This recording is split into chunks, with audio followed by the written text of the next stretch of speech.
From Washington, this is VOA News.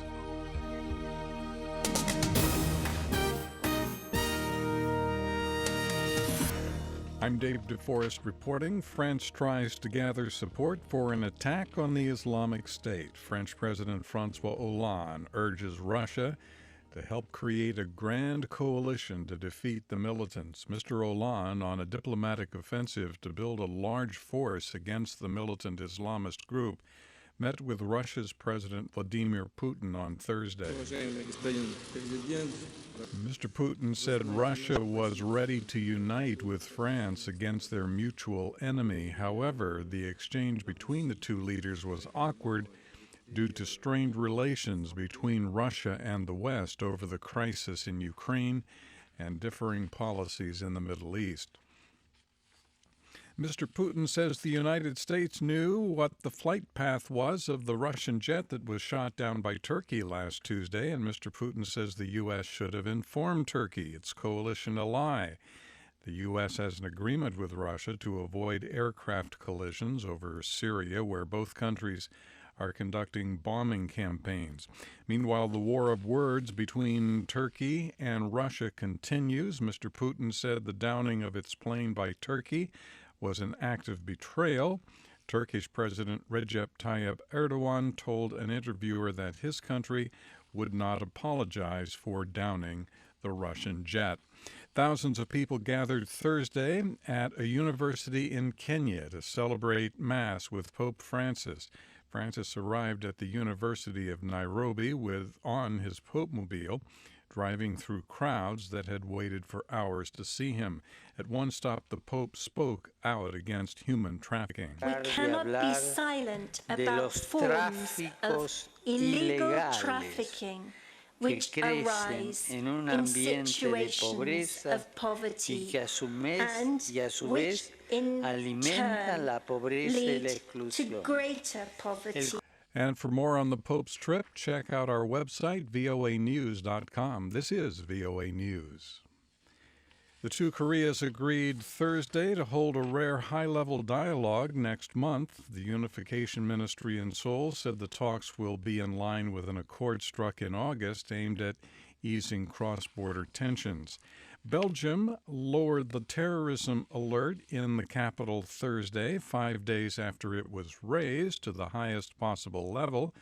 Brussels remains on high alert, however, following a 4-day security lockdown during which schools and the commuter rail system were closed.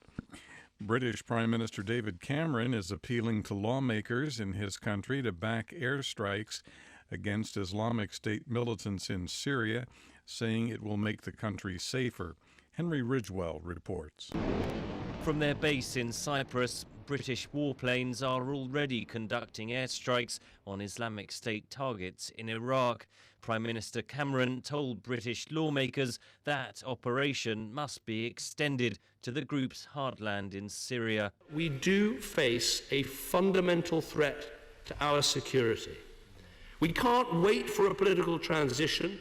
We have to hit these terrorists in their heartlands right now. British lawmakers will be given a vote on extending the airstrikes to Syria, but only when the government is sure the bill will not be defeated. Henry Ridgwell, London. Southeast and Central European leaders have pledged closer cooperation on combating terrorism and dealing with the current refugee crisis. The pledge was made Wednesday in the Croatian capital Zagreb at an annual summit. Americans are marking Thanksgiving today with family gatherings, turkey dinners, and parades. The holiday was traditionally a time of giving thanks to God for the year's bounty. In 1789, U.S. President George Washington proclaimed November 26th as a day of public thanksgiving and prayer. The Boko Haram extremist group killed at least 15 people in an attack Thursday on a village in Niger's southern border of Difa. Niger security sources said that militants arrived in the village of Gogone on foot and opened fire indiscriminately on villagers. Unidentified gunmen opened fire on worshippers inside a Shiite mosque in Bangladesh's Bogra district Thursday evening. One man was killed, 3 wounded. A police official says a countrywide search is underway for the attackers. The World Athletics governing body says Russia has accepted a full indefinite suspension from international competition. That follows a report alleging Russian athletes were part of a state-sponsored doping scheme. Chinese authorities have released on medical leave a 71-year-old journalist imprisoned on charges of leaking state secrets. State media reported the development Thursday, just hours after a court reduced the sentence for Gao Yu from 7 years to 5. In Washington, I'm Dave DeForest. That's the latest world news from VOA.